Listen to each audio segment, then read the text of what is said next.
Hello दोस्तों, आपका स्वागत है मेरे चैनल पे। मैं हूं राम सोनी। आज हम देखेंगे S C Verma volume 1 physics and mathematics के एक्सरसाइज क्वेश्चन 6 से 10 तक के आंसर्स। तो आइए देखते हैं क्वेश्चन नंबर 6।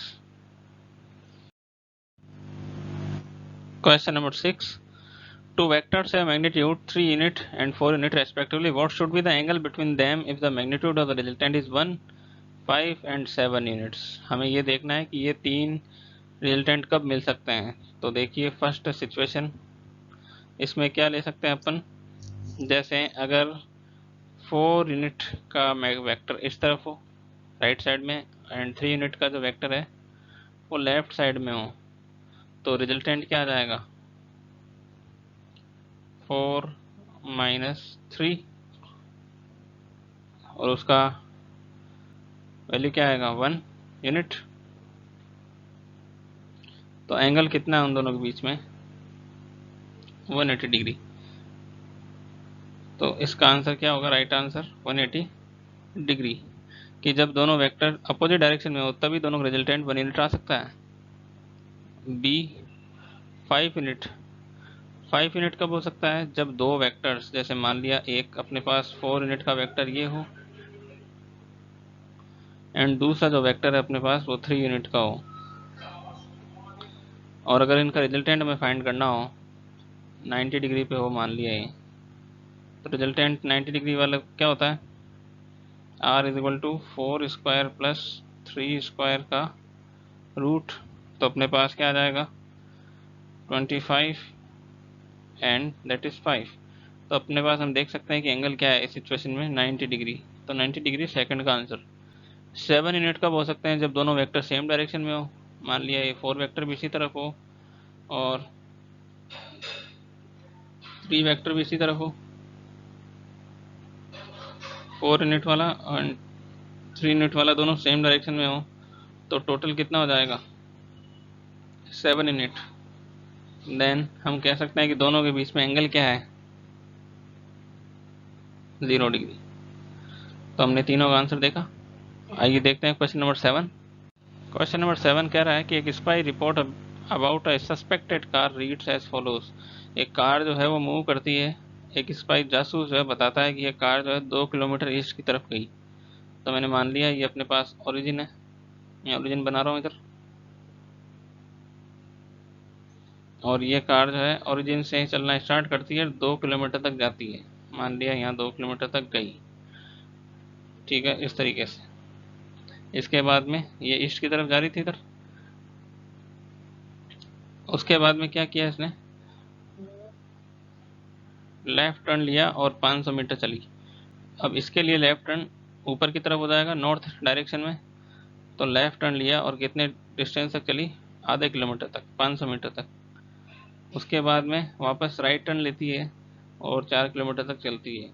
तो राइट टर्न लेके 4 किलोमीटर तक चली, ठीक है। तो हमें निकालना है डिस्प्लेसमेंट। डिस्प्लेसमेंट मीन्स ये डिस्टेंस निकालनी है, ओरिजिन ओ और ये पॉइंट जो पी है इसके बीच का डायरेक्ट डिस्टेंस निकालना है डिस्प्लेसमेंट के लिए।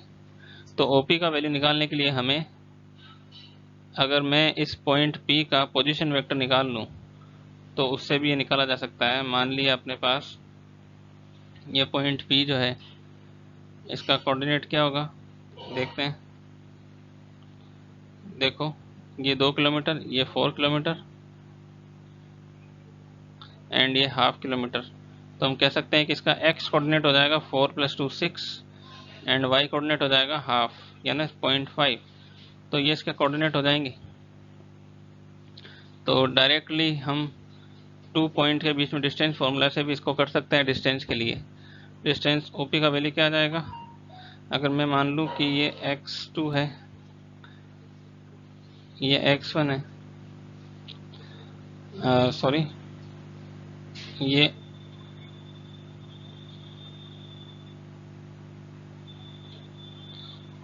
x2 है, y2 है और ये x1 y1 है। तो उस फॉर्मूले से कर सकते हैं जो हमें पहले आता है 10th क्लास के अकॉर्डिंग।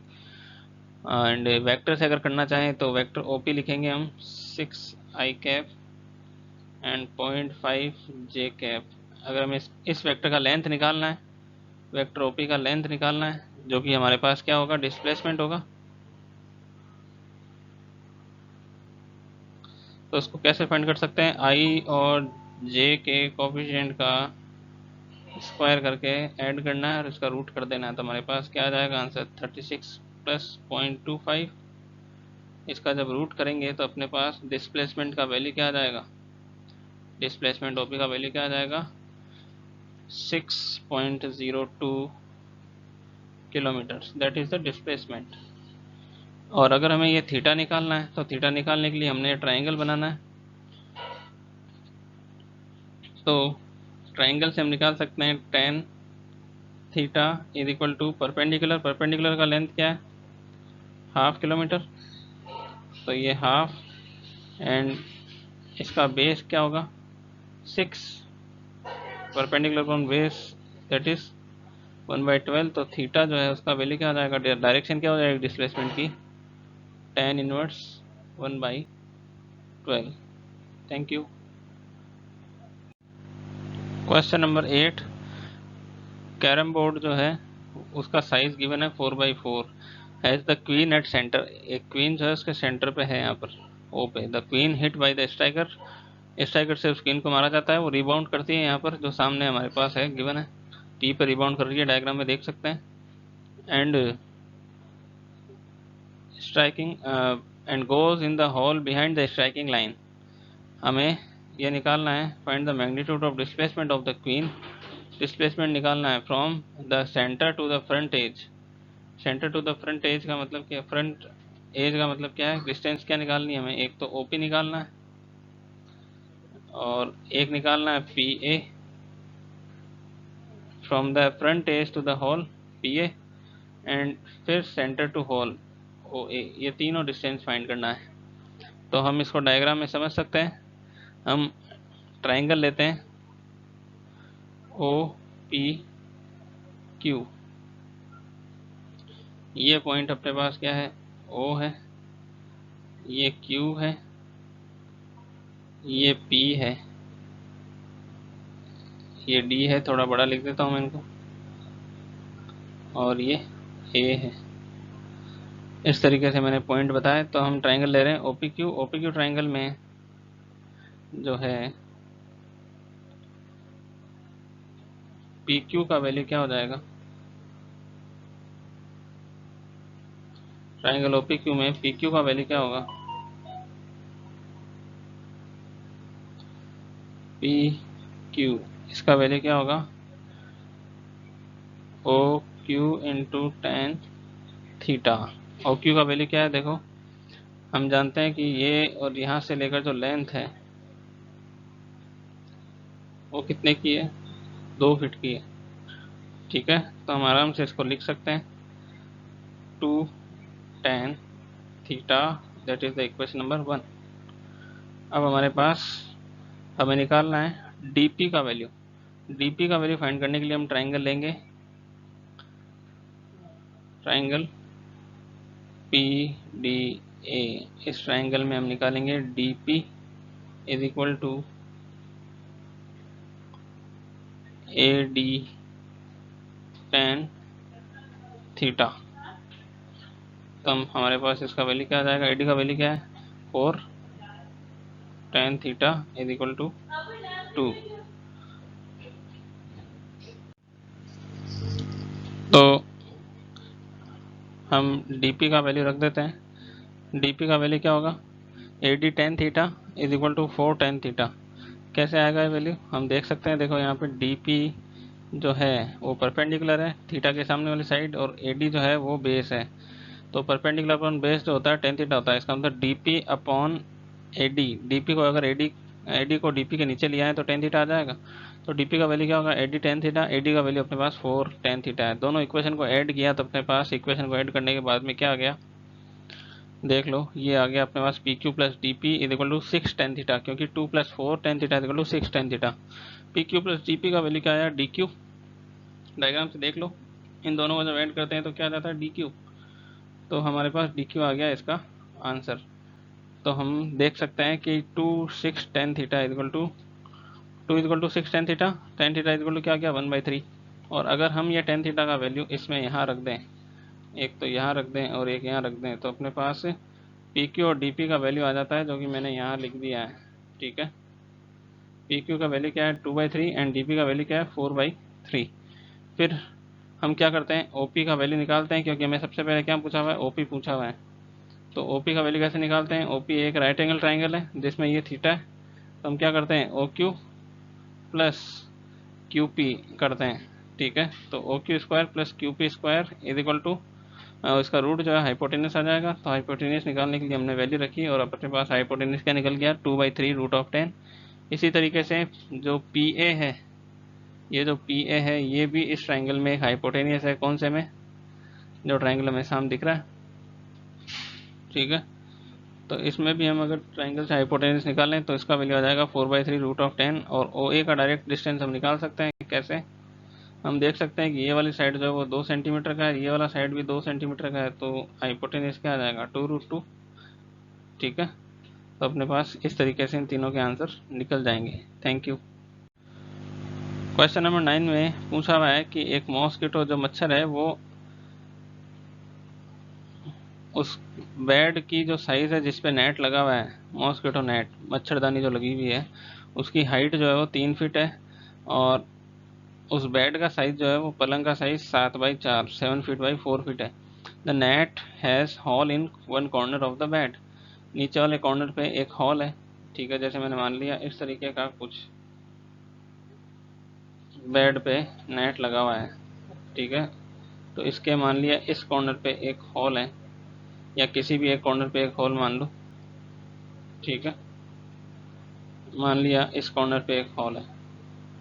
तो अब क्या करना है, एक मॉस्किटो उड़ के जाता है और सामने वाले वर्टिसेस, डायगनली अपोजिट वर्टिसेस पे जाता है, मतलब इस वाले वर्टिसेस से इस वाले वर्टिसेस तक जाता है। तो हमें इसका साइज निकालना है। Find the magnitude of displacement of the mosquito, it flies and sit the diagonally opposite upper corner. तो इसका मतलब हमें क्यूब का डायगनल निकालना है। तो क्यूब का डायगनल क्या होता है, diagonal of the cube is L square B square H square root then 7 square 4 square 3 square, that is root 49 16 9 25 and 49 क्या होगा 74। देन हमारे पास डायगनल का जो वैल्यू आएगा वो 74 फीट आएगा, रूट ऑफ 74 फीट। ठीक है, तो अपने पास ये इसका आंसर है। इसके बाद में हमें क्या निकालना है, इस डायगनल के अलग अलग एक्सिस के अलोंग कंपोनेंट निकालना है। तो अलग अलग एक्सिस के अलोंग कंपोनेंट क्या होगा, डायगनली जब जाएगा तो एक्स एक्सिस के अलोंग ये मॉस्किटो कितनी डिस्टेंस ट्रेवल करेगा 7 फीट, एंड वाई एक्सिस के अलोंग 4 फीट, और जेड एक्सिस के अलोंग 3 फीट। तो बिल्कुल इसको मान सकते हैं कि इसके component X component, Y component और जेड कंपोनेंट क्या क्या होंगे 7 4 3, क्योंकि इतनी डिस्टेंस ट्रेवल करने के लिए एक्स वाई जेड एक्सिस के अलोंग इतनी इतनी फीट की डिस्टेंस हमें ट्रेवल करनी पड़ेगी। Thank you. Suppose a vector of magnitude 4.5 unit due north, what is the vector. अब हमें निकालना है 3a। 3 वेक्टर a का वैल्यू क्या है 4.5 यूनिट एंड डायरेक्शन क्या है नॉर्थ।